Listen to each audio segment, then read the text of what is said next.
gaano ka-importante na dapat makuha mo pangarap mo, gaano kahalaga ang pangarap, gaano kahalaga na dapat pag nag-retire ka, may pera ka. Akala niya makukuha niya pangarap niya sa pamamasukan, hindi pa yan pagod. Wala pang realization sa buhay yan. Alam mo, karamihan sa mga meron ng realization, mga may edad, yun na-realize nila, tumatanda na pala sila, hindi pala nila nakukuha yung pangarap nila, tagal-tagal na. May realization na yan kahit papano.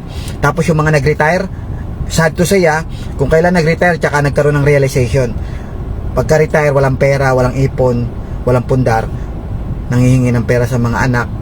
Doon nila nare-realize na sana pala kinuha ko yung pangarap ko, sana pala nag-ipon ako, sana pala nagpundar ako, sana pala lahat ng opportunity na dumaan sa akin na kaya kong gawin, sana ginawa ko para hindi ako nabuhay lamang sa pagkain, mapagtapos yung anak, survival income.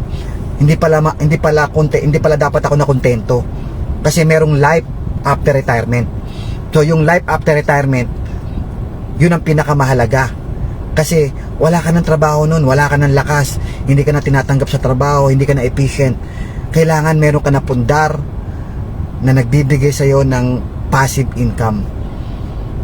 Paano mo gagawin yun? Matanda ka na. Kung kailan late ka na, tsaka mo naisip.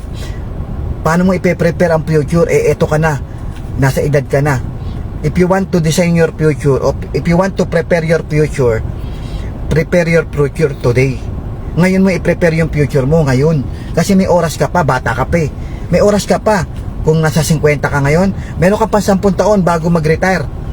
Huwag mo nang hintayin na maubos yung 10 taon na yan bago ka maghanap ng opportunity, bago mo isipin na dapat pala nag-ipon ako, dapat pala nagpundar ako. Kung for the past 5 years wala nangyayari sa'yo dyan, for the past 5 years nabubuhay ka lang sa survival, for the past 5 years kung ano yung resulta mo ngayon, yun pa rin, wala kang pundar, wala kang ipon. Pag inulit mo yan ng another 5 years, you end up the same result. Wala pa rin resulta, wala ka pa rin pera, wala ka pa rin ipon. Naubos lang yung panahon mo, hindi mo pa rin nakuha yung goal mo. Ano ba ang goal mo? Ang goal mo, makapagpundar ka ng passive income, makapagpundar ka ng mga properties na magge-generate ng income para pag nag-retire ka na, hindi ka na magtatrabaho, may pumapasok na pera sa'yo.